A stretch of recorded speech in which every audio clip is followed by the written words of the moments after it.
back, everybody. June 11th. I'm out on the white Spyder. I had to do some work to it again. Second time I've actually had to work on this thing. Not counting oil changes. Oil changes aren't considered work. It's just, you know, what you have to do. So if someone's watching this and has never been on a motorcycle / Spyder, convertible, I don't know if you get the same experience or not. Had a convertible for a little bit, bought it for my 16-year-old daughter. We're not going down that road. It's a warm day. The Spyder's telling me it's 70 back here, and you can see there's some moisture on the road, and it hasn't rained yet today. I mean, moisture. So I was sweating. It's hot in the sun, but then when you jump down behind a hill that hasn't had any sun on it yet, and all that cold air is funneling down, I mean, it can be significantly cooler, and I absolutely love that. I can't see over that crest. Cannot see over the crest. There we go. I can see over the crest. Like, it is cold. Right here, it is cold. And I love it. I think that's one of my favorite parts about riding is you can be out in the sun and then you drop down into gorgeousness, and it can be multiple degrees colder. And I'm going up a hill now, but I'm not at any elevation. 68. It clicked down to 68.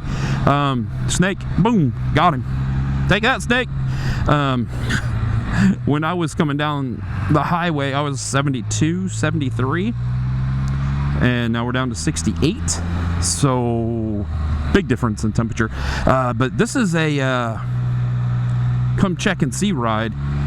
So this last week, Ohio got hammered with some storms, and I'm only about 10 minutes, 12 minutes from the house, and they said that there was a significant tornado down here, and I just want to see if it's by anything that I can't. I'm not gonna lie. There are so many paths. I'm in the Hocking Hills area. I'm coming in the back way because there's less traffic, and it's super pretty. There are so many. I hate this SE. I just don't like it. Give me my SM back, man. I wish they made them again. There are tons of hiking trails. I just can't hike. I can only walk for about 10 minutes and I'm done. Got to sit down. So I could probably hike somewhere, but I can't hike. Someone could probably hike to where this damage is and see it. I just want to see if I can see it from the road. Fortunately, there's not a lot of people that live down through here. It's a, state park. But I mean, there are. So I just want to see. So just want to see what's up. And I just got done doing the rear brakes, and I'm going to say this. The F3 I enjoy working on a ton better than I do this. There's just too much stuff in the way. The muffler on this thing is just huge and long, and it's in the way. And I've discovered at my point in my life, I don't need to be quick. I got a wicked vibration in the front of these things. I need to get the tires balanced and then put some right on in them. I'm sorry, squirreling it up today. At the point in my life, I don't need to be quick, but it does get frustrating knowing how long it takes to get a job done, and it takes me just significantly longer anymore. But I got it done, and I don't know what's wrong with me. So the rear brakes are done. They were done. It's 12,125 miles.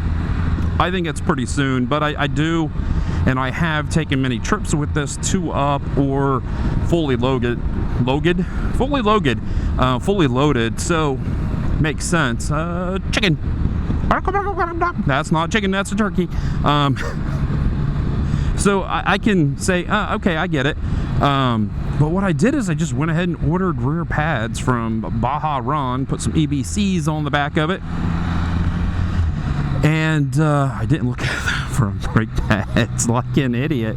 If the rear are bad, and I bought this new, Could the front be just as bad? And I'm going to say they could be. I don't know how. So if you have a Harley, it would be considered link brakes. This only has one brake, and it's on your right foot, where the rear of most motorcycle brake is, where the rear of, yeah, you know what I'm saying. It's got a pedal foot brake, and it's on the right side. Like if you got a Harley and you hit the rear brake, that's where the brake is on the Spyder. No, just independent front brake.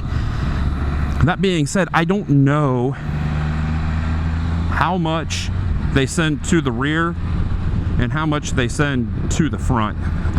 You know, most vehicles, the front does 75% of your braking, but if Can-Am for whatever reason thinks that there should be more brake on the rear, even though the front stop you, all the weight transfers to the front, you could go through the rear brake pads a lot sooner than you do the front. If you understand what I'm saying. that was just a mess of an example. Let me apologize. But I'm going to look at the front brakes. I'm heading back down somewhere. I'm going on a trip. It's Saturday, Sunday, Monday. I'm leaving Tuesday morning, and I have 0 plan, and I love it. I love it. And I don't know why I like it. I mean, I just might wake up Monday and be like, oh, okay, this is where I'm going, and jump on my app and get me a couple hotel rooms. I'm leaving. That's all that matters. Coming in hot, people. Boom, boom. Oh, no flashy this time. Oh, there we go. Spyder was like, no. But at least I know why now, and it makes sense.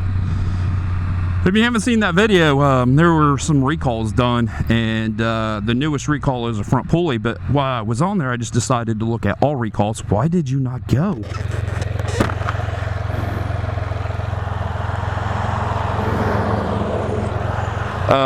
And one of the recalls, believe it or not, is the coast-to-coast seat.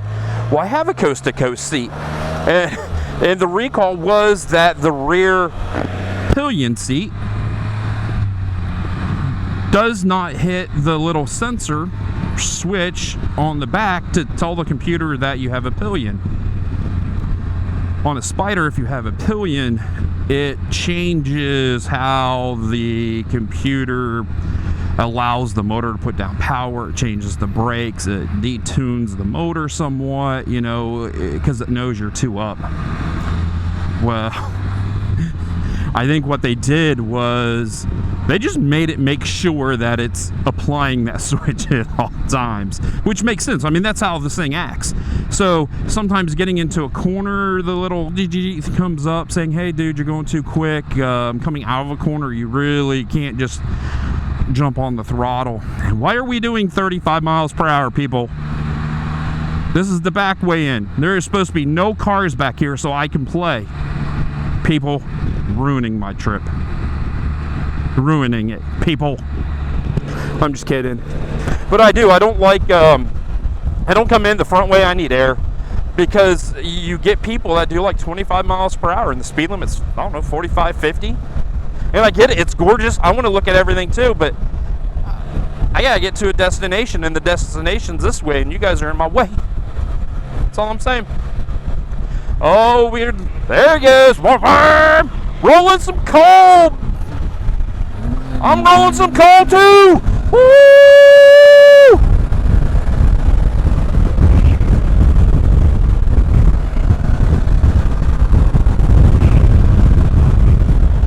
Rolling some coal!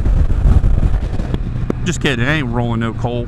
I ain't got no coal making machine.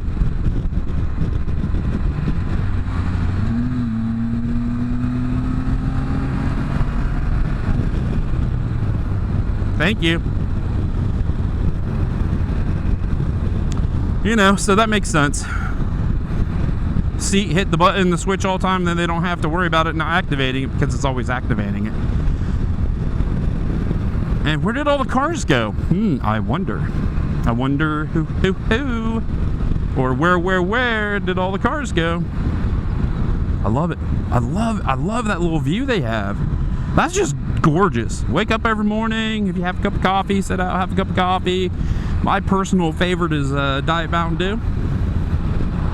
Diet Mountain Dew, something small to eat, and a handful of my medicine, and I start my day. So on that, hope you like my ramblings. Today was especially good rambling. Stay safe, everybody. Oh, here we got a little drop off. Whoop, boom. Oof. A tree fell over and now the road's washed away. Go figure. See, great ramblings today. Stay safe, everybody. Let me get through this corner. I will see everybody down the road. Hey, little monster.